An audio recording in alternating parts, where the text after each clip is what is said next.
Plastic has become an integral part of our daily lives, and it carries a substantial environmental toll.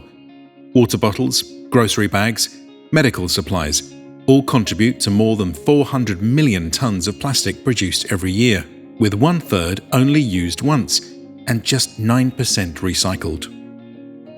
Beyond the substantial damage plastics cause to marine ecosystems, plastics also negatively impact human health and exacerbate climate change. As a global issue requiring a global response, the legal and policy framework provided by multilateral environmental agreements, or MEAs, international goals and policies, and national legislation is essential to meet the challenges posed by plastic. Informea is the United Nations database on MEAs, where you can search and retrieve this diverse and scattered information. Marine plastic litter is a major issue, with 8 million tons ending up in the ocean every year. This is the result of many factors, including changing production and consumption patterns and inadequate waste management. Marine litter is particularly difficult to regulate, as it can originate from diverse land and sea-based sources, both within and outside of a state, and the seas and oceans polluted are not governed unilaterally. Global and regional MEAs play an important role in addressing this issue. The United Nations Convention on the Law of the Sea places a broad obligation on states to prevent, reduce, and control pollution from land entering marine environments. Many regional MEAs, known as Regional Seas Agreements, such as the Barcelona Convention in the Mediterranean, have developed legally binding protocols and action plans to address the complex challenges posed by marine litter.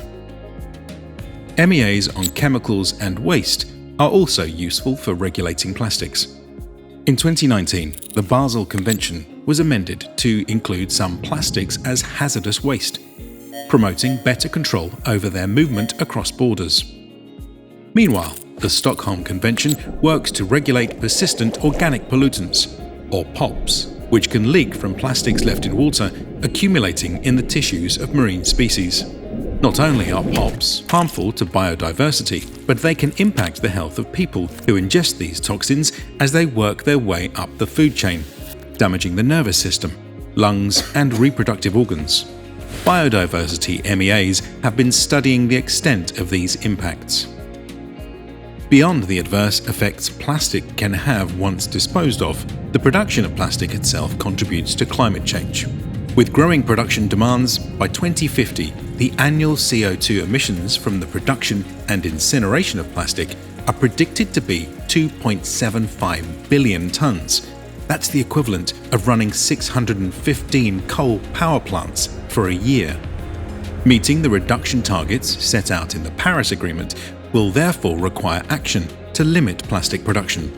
While MEAs play a significant role in dealing with plastics, they cannot be successful without countries adopting plastics legislation. 127 countries now regulate plastic bags. For example, in Rwanda, they have been completely banned since 2008. International goals and policies also play an important role. For example, SDG 12 emphasizes that responsibility also lies with us, the consumers, to make good choices regarding our plastic use. Informea contains a detailed database of relevant national legislation and international goals and policies. However, voluntary action and national legislation are most effective when undertaken within a broader framework of international obligations and concerted action through MEAs and associated instruments. Governments, activists, and researchers can use Informea's comprehensive database to explore this complex web of law and policy and craft effective solutions.